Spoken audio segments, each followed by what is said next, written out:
In 2018, our next speaker presented a hope talk on how America was supposed to be a fiber optic nation where the telecom pipes would be open to all forms of competition. However, through mergers and the takeover of the FCC and some state commissions, a few companies have taken control of most of America's telecom infrastructure and services. Can net neutrality and the digital divide be fixed? Our next speaker is here to talk about it.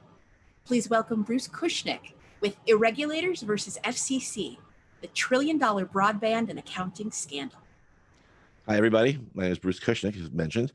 I've been a telecom analyst for 38 years. And I started as I used to work for the companies themselves, which I will talk about.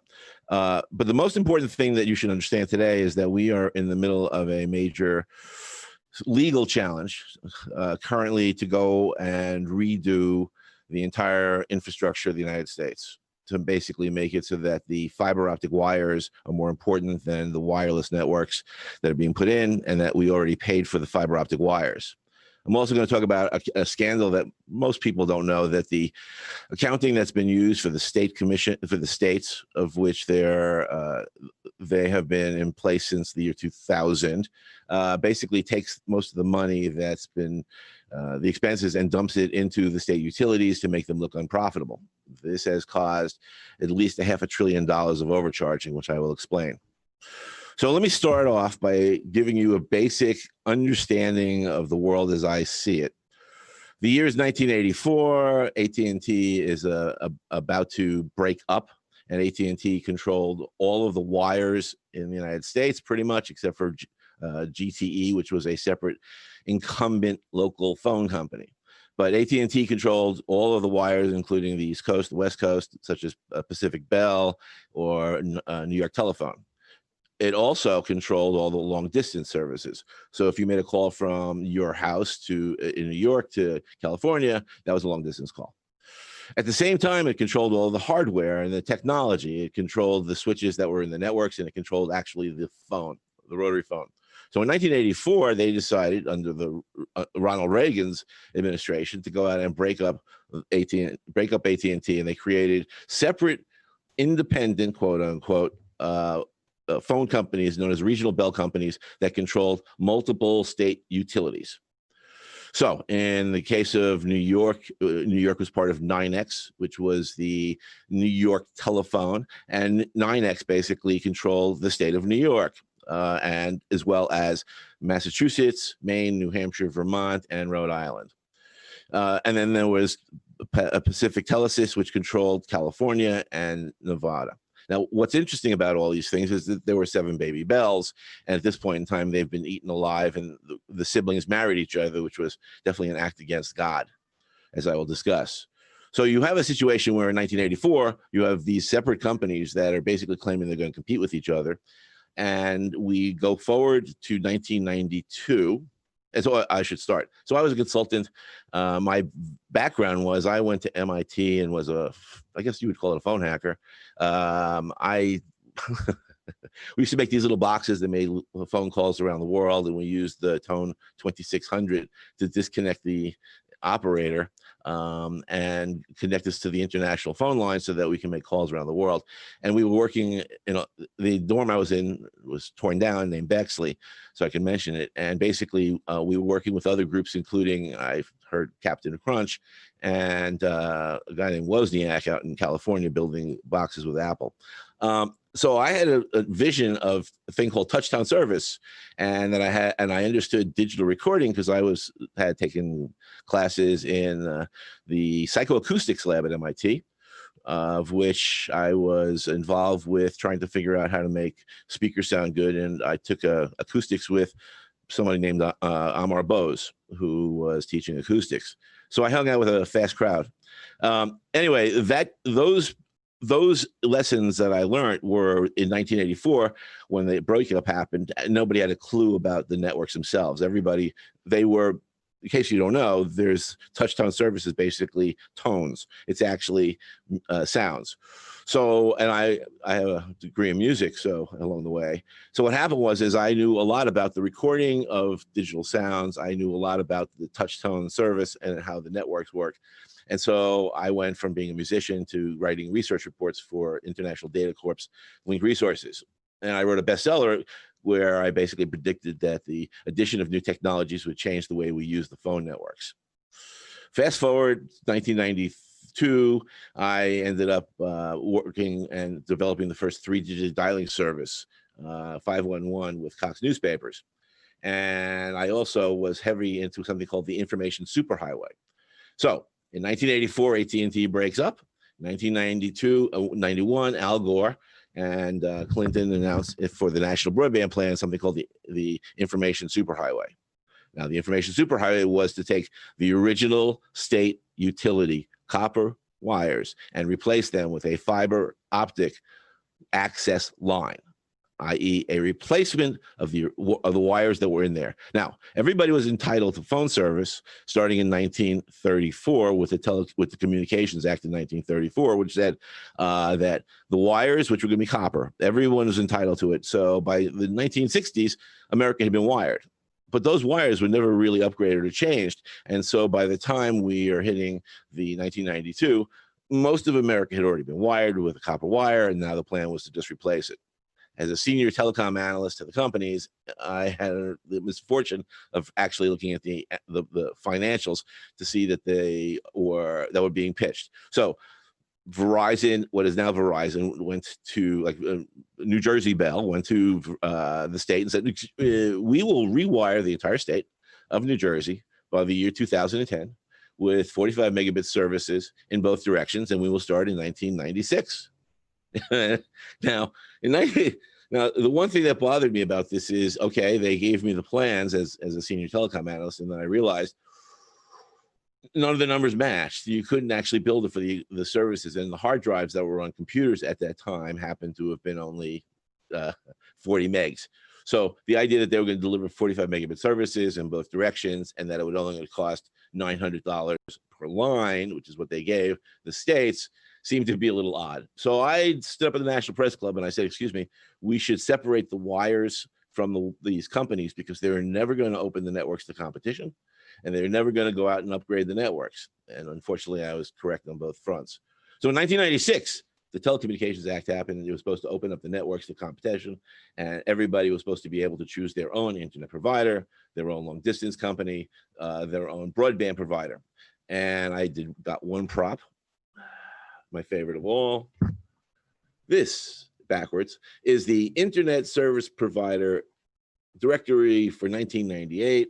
And basically there were, by the end of 2001, there were 9,335 independent ISPs offering internet service. Now, the internet had not been around in 1996. It was just starting, and all of the pieces that were being put together, such as the ability to use what they call the graphic interface, email, all those things were starting to be figured out. Same thing with browsers even. So you have a situation where the basic understanding of how we are going to communicate on the internet really wasn't there.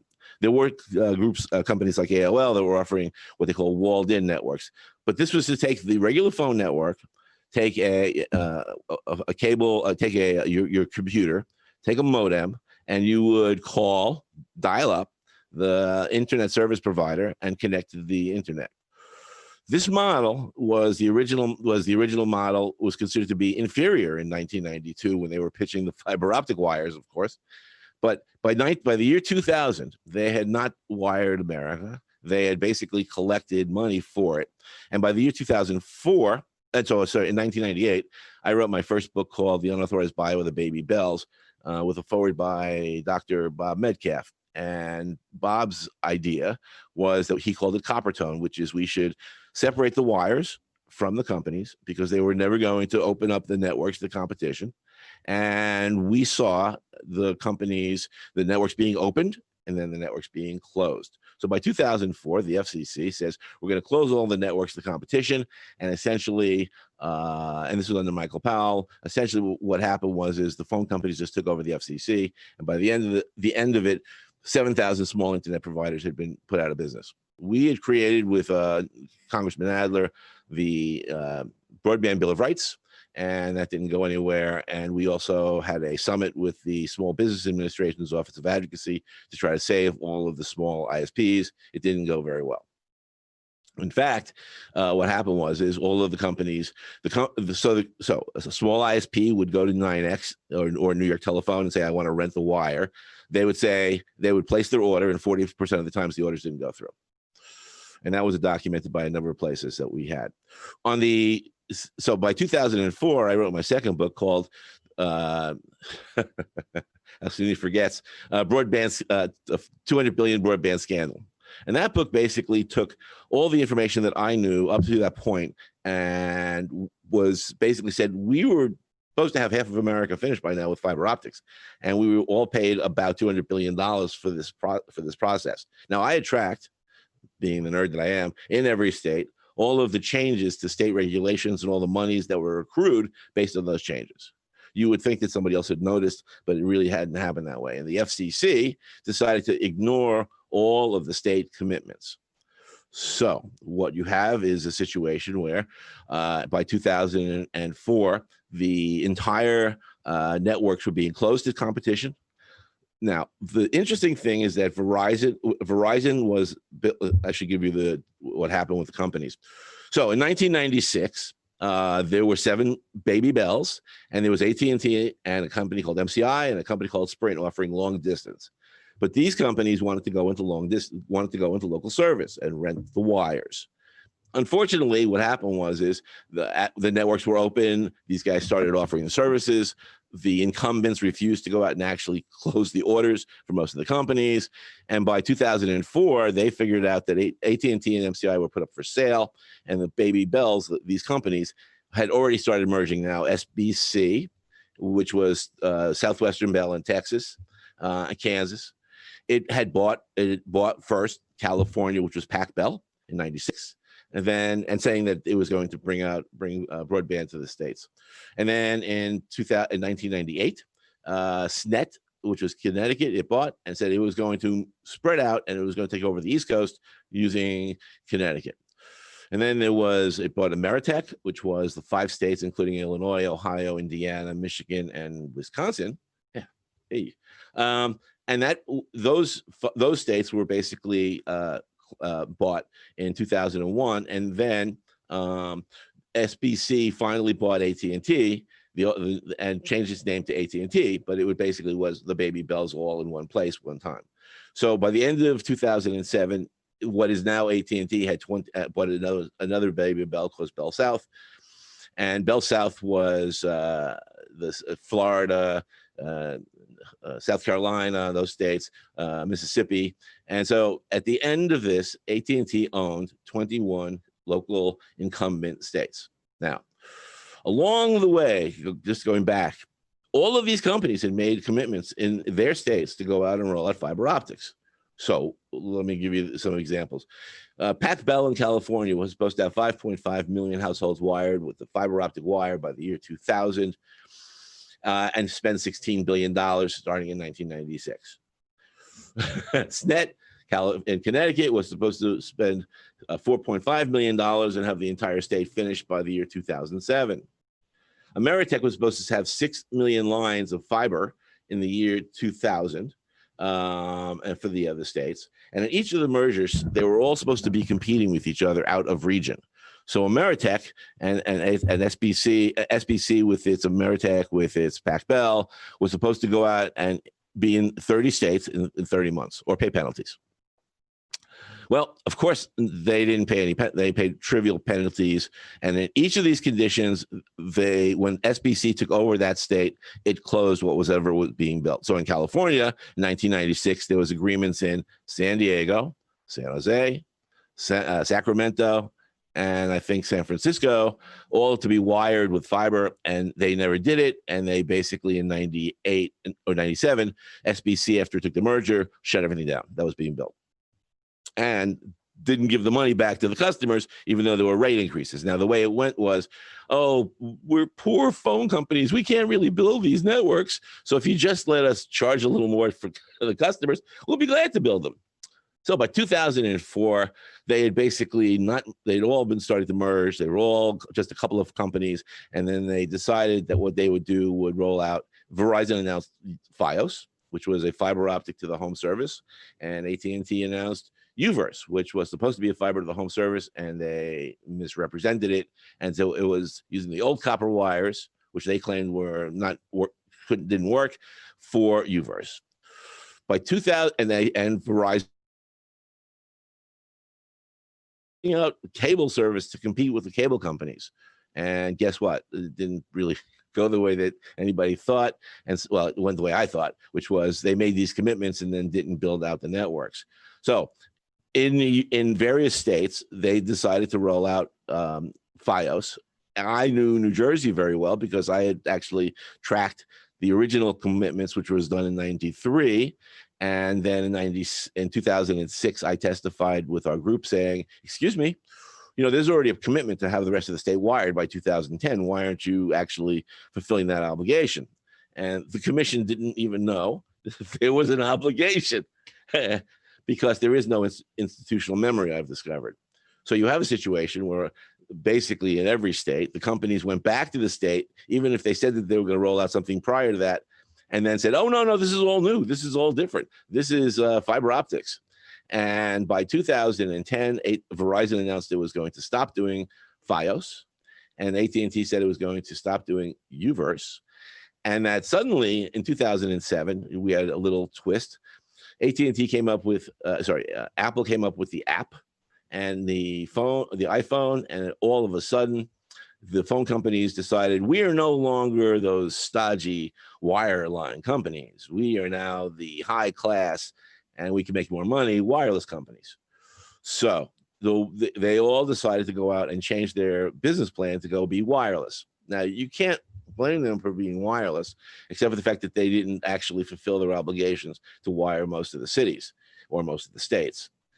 But the thing that people don't know, which is scandal number 2, is that they figured out how to transfer the funds from the state utilities to the wireless company to build out the wireless company so that the wires to the cell sites would be paid for by local phone customers via rate increases. Now, scandal 2, which is going to be the punchline of my talk. For all of those watching, you probably don't know that there is a state utility in place today. And I guarantee that it is something that when I bring this up, everybody goes, the U word? It doesn't exist. Okay, so I'm gonna go to the end and then come back. I've had this problem on stage as well. In June 8th, 2020, Verizon New York released an annual report for Verizon, the primary state-based utility. This is very important because it's the only state still publishing the data. And what does it show? It shows that basically local service was basically put upon. It took the monies that were supposed to be used for the wires to the homes, and it gave them to the wireless company. It dumped expenses like corporate operations into local service more than it did in all the other lines of business. So, in New York, a couple of things in 2017. So there's three basic categories of the wires that are in your streets today. All right, that there's more, but let me just give you the basics. Number 1, this basic phone service, which is the copper wires. Okay, in New York, there was at least 1.5 million phone lines at the end of 2018, and that for just of this one category, but there was an additional 5 to 7 million lines that were not being accounted for. What? I'll get to that in a second. The second part is access, and sometimes called backhaul. So there are wires that are basically the same wires as the ones used for phone service, but they've been reclassified to be called backhaul, which are data lines, sometimes called special access or business data lines, and they go to the cell sites or they go to the competitors. And then the third category of revenue is the non-regulated, which is the wires, which is the category for Verizon's video for Fios, and VoIP and some other services that are not regulated. So you have three categories, right? The category local service in 2019 was still $864 million, but it ended up being charged $1.2 billion in construction and maintenance expenses, even though local service is only, unfortunately, about $75 to $100 million to maintain the copper. All of the rest of the money somehow went somewhere, and it went probably to the wireless company. We know this but I'll explain how we know it. The local service also paid 61% of all the corporate operations expenses. So it paid in 2017, it paid $1.8 billion of corporate operations expenses against revenues, which made it lose money immediately. Now, corporate operations expenses are the executive pay. They are the monies for golf tournaments. They are the monies for basically lobbyists, the monies they give to the foundation grant. It's basically a slush fund for anything that the corporate wants to do.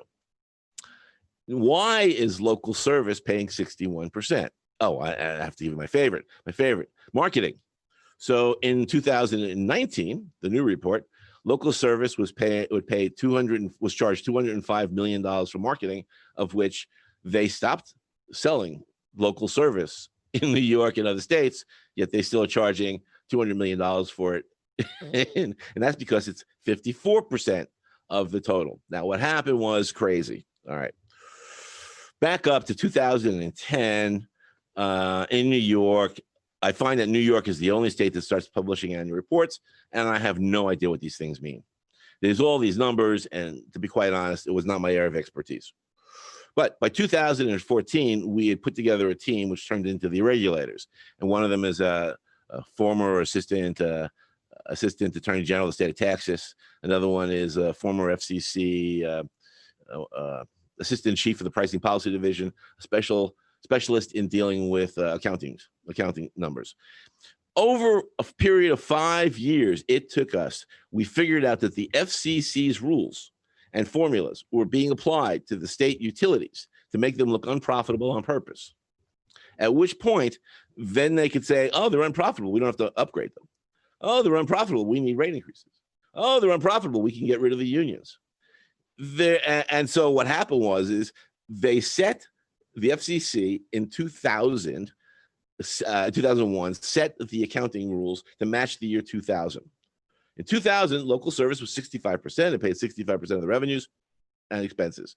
In 2019, it's 21% of the revenues, and it's still somehow paying 61% of corporate operations expenses. This is crazy. This is between $950 and $1.6 billion of overcharging in just 2019, in just 2019 in just New York for just these three line items: marketing, corporate operations, and construction budget.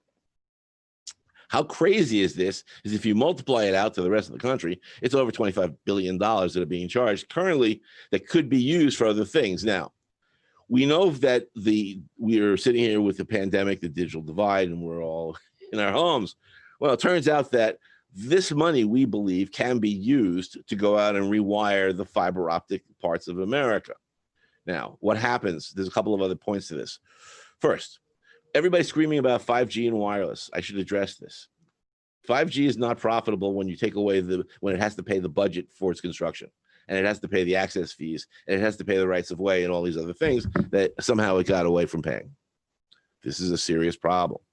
Number two, all of those things that we've heard about 5G is based on the idea that they're going to get one gig speeds. And everybody, I assume, knows by now that the only way you get 1 gig speeds is to have some reporter standing there a couple hundred feet away from the antenna going, moves a little to the left. Okay, I got a gig. And then he goes around the block and there's no signal.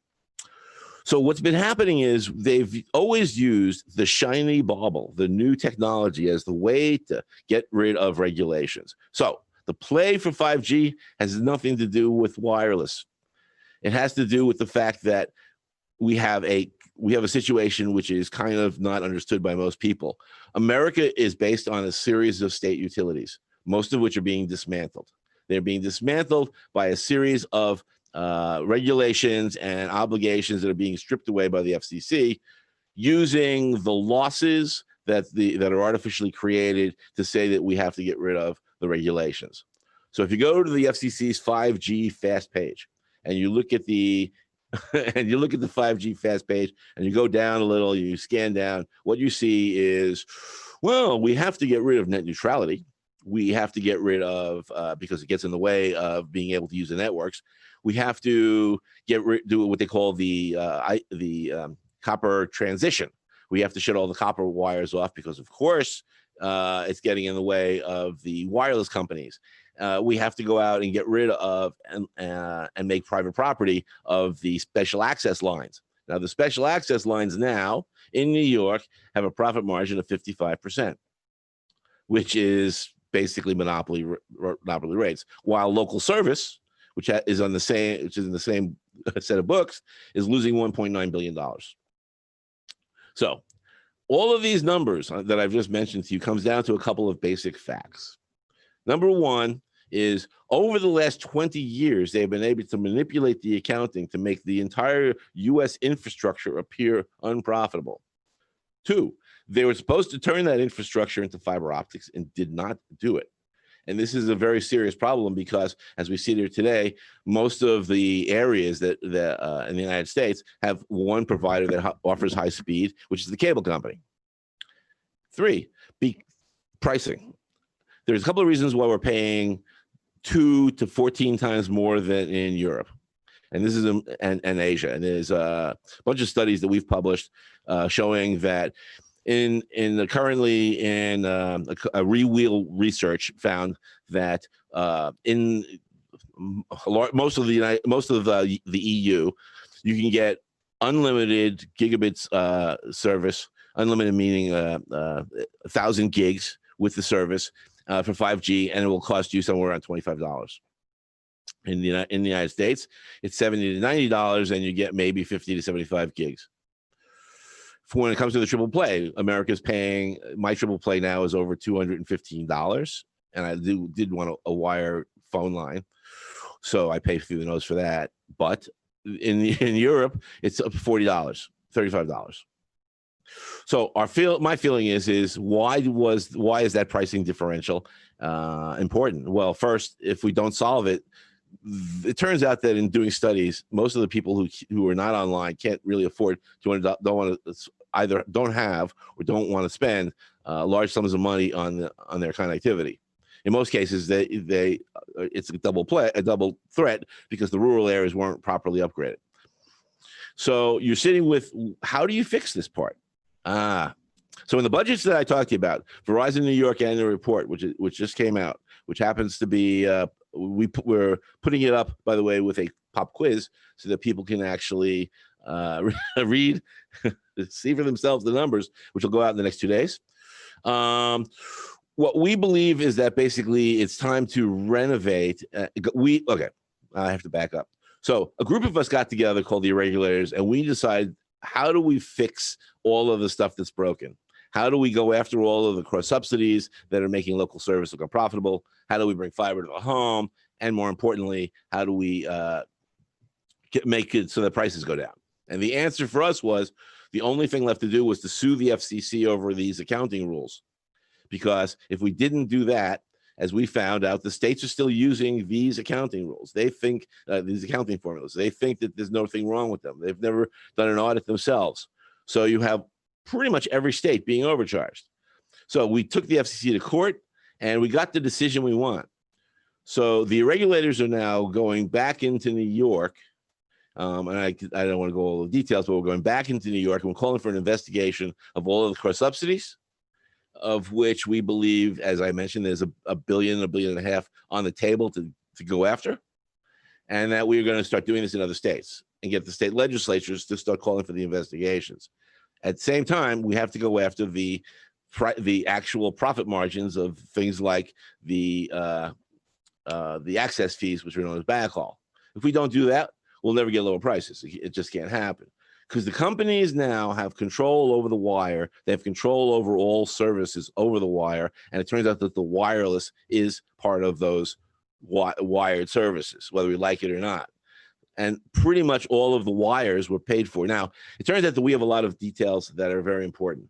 In 2011, the AG of New York actually did a small audit and found out that 75% of the construction budgets for the state utility had been diverted to wireless and for Fios video, which is not good. We have another quote from Fran Shamo over at Verizon, a former CFO, and he said that basically the construction budgets were in the wireline networks. But we also have a whole bunch of documents that were gotten through a couple of discovery where we know that the wires in New York were basically, they were spending $175 to $100 million for the copper. And so the differential of what local service is paying, which is $1 billion, $1.2 billion versus what they should be paying, is enough to actually upgrade the entire state of New York. Will the politicians and all these and the other people like yourself get involved and help this happen? My feeling about other states, a lot of other states are basically, all of them are going, how do we solve the digital divide? The digital divide is I just gave you the reasons it was formed, was the companies basically decided to take the money and run. There was no accountability to help make sure that they actually rolled out the fiber that they said. They never went back and they never adjusted the rates and give refunds to the customers. And essentially they've just made it so that the wireless company got a free ride and has a profit margin of 55%. Secondly, we're going to solve net neutrality, and I thought everybody should jump up and down about this. And so it turns out that, okay, in 2004, the FCC decided that the wire, which was broadband, i.e. the speed. Well, I'll use dial-up as a model. You're in your house. You take your phone line. You call the internet provider. He connects you to the internet. All right. That was the basic model. All of that was, quote, Title II. The internet service was not Title II. The internet service was an information service, but the wire from your house was Title II. Okay. 2, as soon as you add speed to that wire, the wire doesn't change. It's only that the speed, the capacity changes. That was still broadband. That was still Title II. Under the original Telecom Act, that was still Title II. In 2004, they decided to do a glob, which said local service, the wire that's in your house, if it has a broadband connection on it, it's suddenly an information service. We reclassify it. And an information service, they don't have to rent the wires to the competitors anymore. Suddenly all of the internet providers are put out of business because they have been restricted by a re-regulation. Now, the Telecom Act of 96, which was that opened the networks, was called deregulation. By 2004, the closing of the networks was called deregulation. Now, the funny thing is the companies were able to actually get rid of the U word as well. There's no longer a utility. No, these are broadband lines. These are fiber optic lines. These are anything else. But it turns out in New York and in all the Verizon states, Verizon filed claiming that the wires that were being put in, the fiber optic wires, were part of the state utility and were Title II common carrier networks. And that's language is in every document in every state. It's in every cable franchise claiming that the wires were Title II. Nobody's ever bothered to figure out that the Title II part of this whole equation did not harm investment, but was the way that the investment happened. I.e., Verizon goes to New York and says, we want to build out Fios. We need rate increases. We need you to change the laws. And by the way, Fios is really just a Title II service, so we can put this into the state utility construction budgets. Well, if it was an information service, that was not legal. They couldn't do that, but they did. And it turns out that we have the language that shows that the investment was done using Title II. It was not the other way around. So we're now looking to take this case in New York as well, because our belief is that if you want to solve this whole net neutrality issue and it's based on Title II harming investment, we have reams of documents that show that this was the investment. It didn't harm the investment. So I have a couple more minutes, but my goal, our goal now is to go out and fix what's broken. We don't want to keep this current status as is. We think this is a bad thing. We think that the companies are playing us with 5G. We don't believe that it's anything more than a shiny bauble to get rid of the state regulation, to get rid of the rest of the regulations. Now, the rest of the regulations are there's a wire in your that you're using. If that wire breaks, too bad. We don't have to fix it. It's called carrier of last resort. We don't have to even give you service anymore. If you're a wire for whatever reason, you want to go out and get a new service, for the most part, they're not selling new wire services anymore. They decided to hold off on that. They're selling files certain places, but not most places. So we are in a situation where almost all of the states have been starting to be dismantled, where they're taking the public property that was created by charging local phone customers extra, and they're moving those networks into being wireless networks with no regulations, and nobody could use them. And they are going to essentially then have control over the wires. Now, our position is customers paid for the wires. Those wires should be open to all competitors. And if we're going to go out and use the new money after getting rid of these fancy footwork of the cross subsidies, those wires should have a lot more obligations to them, because we should be able to go out and give wires. Now, our belief is this is not a quick solution. We've been talking about this now for 15 years. So had they had done it, 20 years. So if we had done it 20 years ago, we would have been done by now. But right now, where we are is you have a knee-jerk reaction of everybody wanting to give Wi-Fi to everybody, and everybody wants to give wireless to everybody. And the answer is that Wi-Fi requires a fiber optic wire and only has a distance of a couple of 100 feet. So you're still going to have to run the wire. And so if you're going to start running the wires, the other big thing, which I will tell everybody, and I think is, I don't know how many people know about dark fiber. Dark fiber is the fiber optic wires that have been put in along the way over the last 30 years. And some of them were never turned on and then shut off, and some of them were never turned on. We were talking about the fact that the amount of wires that are in the ground in the last accounting by the FCC, 60% of the wires that were in the ground that were fiber were never in use. They were dark. Going after and lighting these wires up for cities where they have been running up and down the streets and they were never turned on, or they're in going up and down the highways, which the companies have decided was private property instead of it being public property. All of these things now, if we're going to try to make sure that everybody has cheap, very fast, competitive services, we have a lot more work to do to make sure that we can open up these networks. So as part of our thinking, the fiber in the ground that's dark has probably been written off. It's probably was paid for via the state utility, Title II customers.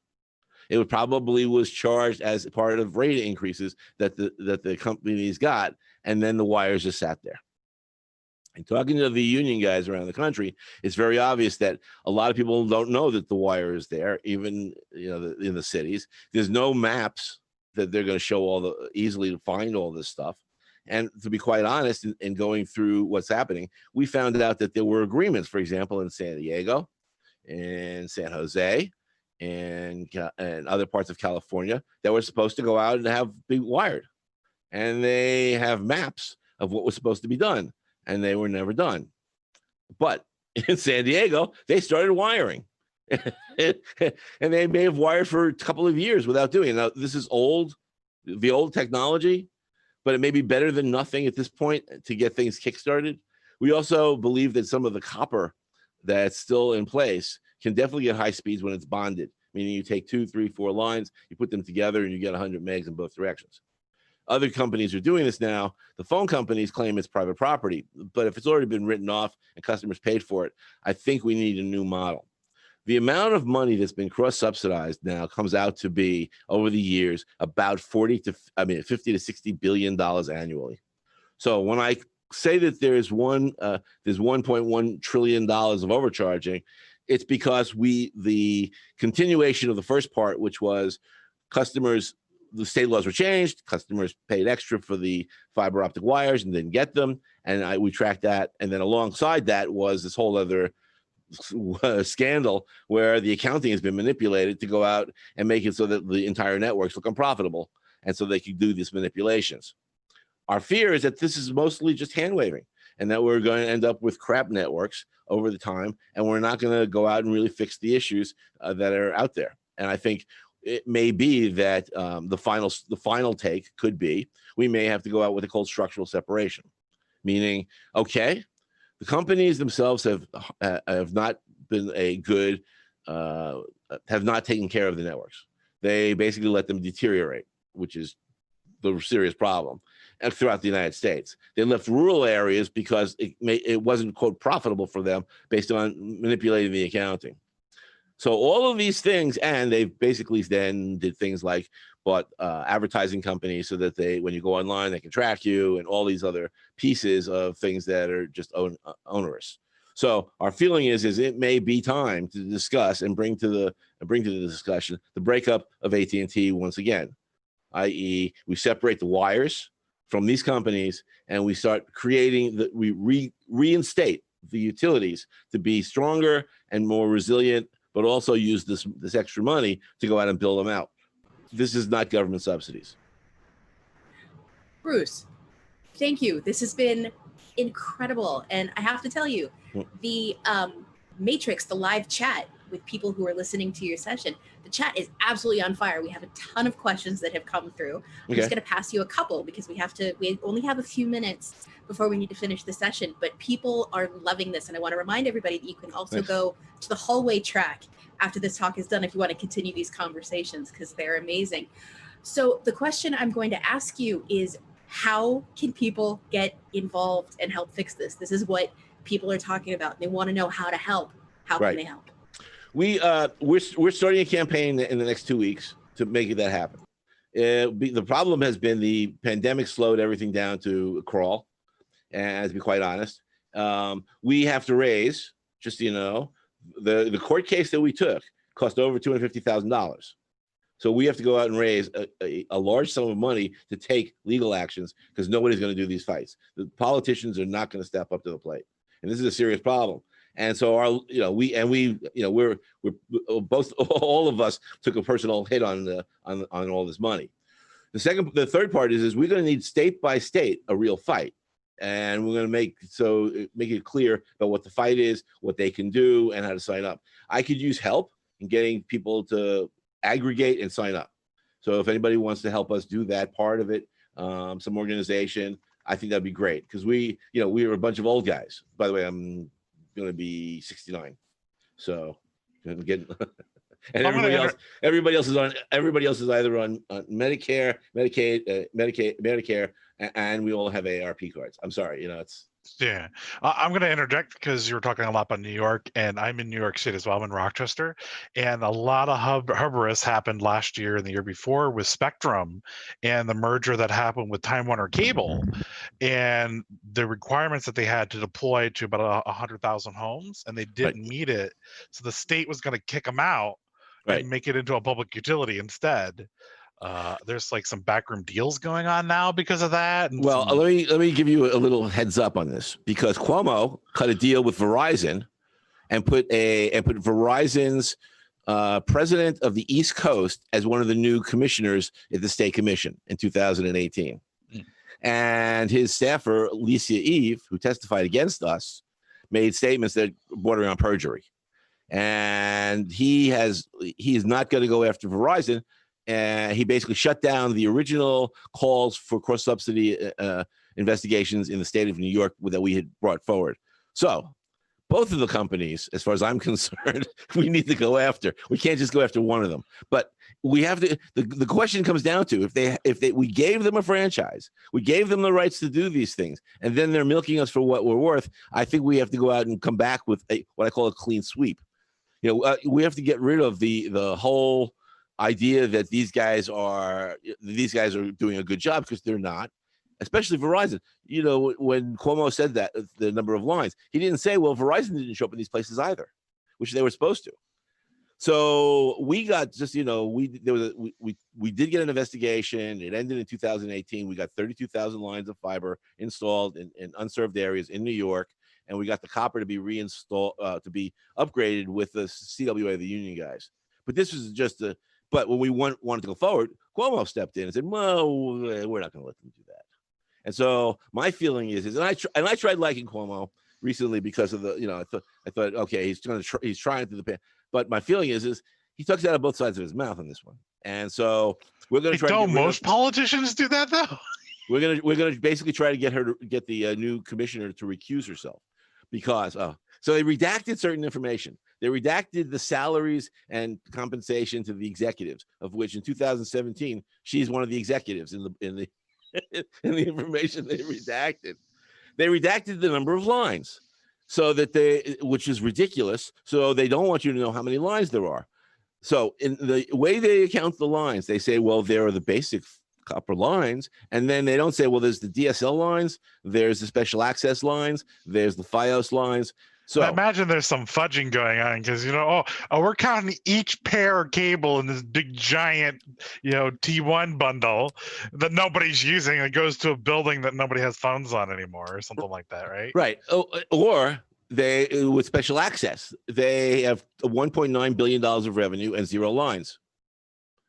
How do you have $1.9 billion of revenue and 0 lines? The answer is and now this has been going on, by the way. This is not news. This is going on since 2007. We actually filed with the FCC saying, you have to give us the total line. So in New York, we are asking for all lines, every goddamn line, whether it's in service or not, whether it's a copper wire or a fiber optic wire, where it went, we're going to ask for all of it. So with full index. Well, there's supposed to be an index known as the continuing property records. We asked to see them. And it turns out that in 2001, we actually filed with the IRS about this and with the FCC. There was a report by the FCC that said 20% of the equipment was missing or being written off. Literally. From a complexity standpoint, because they've really over-engineered and made a lot of complexity changes in the last 30, 40 years. Right. That I can see that happening. Right. Those old T1 endpoint boxes shoved in a building that nobody's using anymore because nobody bothered to really cancel. They canceled the service, but nobody came and pulled the equipment out. Right. And we see that all the time. Right. I work for an MSP. I know how that is. Right. They just leave crap behind because it costs more to pull it out. So they have all this. Well, imagine this: you have all these wires that have been put in that are basically just abandoned, right? Yeah. Okay, we use them to bring high-speed internet to other people quickly and about bonding, right? Yeah. So, well, here's an opportunity to say maybe that's an interim step that we need to take because the wires are already just there. And we use them to give speed to people who haven't had it before. But then that requires them to maintain it. And well, I have to say, you would be surprised at the amount of money that Verizon Wireless didn't pay back to Verizon New York for the use of the networks and the wires. It's $5.5 billion in the last 6 years that they basically just took and should never have taken. That's separate from the money I mentioned before. It's ridiculous amounts of money. And Verizon Wireless paid a third of what Sprint paid for using the networks, known as access fees. And this is in documents that they filed in their annual reports. The question is whether they lied to investors because they never told the investors that there were state utilities left. They never told them. Now, one other thing, we have an auditing firm that we work with in New Jersey.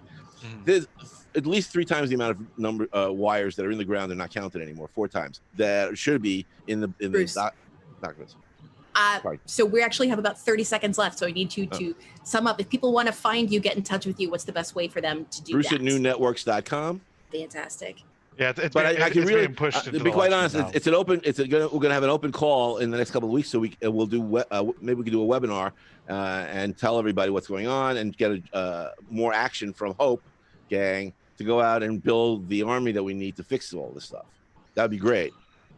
So it looks like I'm kind of going to the questions here. We can push them just for a second because we started a little late on him. So Is there a wiki with all the overcharge details or any other information that kind of combines all of this information together? I'm working on pieces of that. I have lots of it already, but it's put it this way. I've been doing this now for 38 years. I wrote 3 books, and so by the time I'm done, I have 20 years of how do you aggregate everything to make it easy for people. The new stuff is based on the 2019 annual report, and it's very clean, and it's coming out next 2 days. And what about city-owned ISPs and phone lines? Yay or nay? My belief is that the cities and the states haven't woken up that they're part of a state utility. I mean, the last time, when I talked to, we pitched a lot of cities, and we said, "Excuse me, okay." One thing in 2012, we got Stowe Creek and Greenwich small towns in New Jersey wired because it was part of the state law. In all of these times, we went to the other cities and said, "Listen, under the state law, they are required to build out. Why don't you ask them for it?" And nobody wants to take them to court and do the heavy lifting. They'd rather go try to do what I call walkarounds, which is not effective. It doesn't, and if it was effective, we'd have all these cities and everything would be hunky-dory. But everybody quotes like Chattanooga, one place. Yeah. We have one place in the United States that's really doing well. And there's utopia, and there's, you go on and on. So with that, I think that's going to be the end for it. Gila? Yep, that's the end where we are right now. So thank you so much, Bruce Kushnick. Keep talking in the Matrix chat, and that's all. Thank you.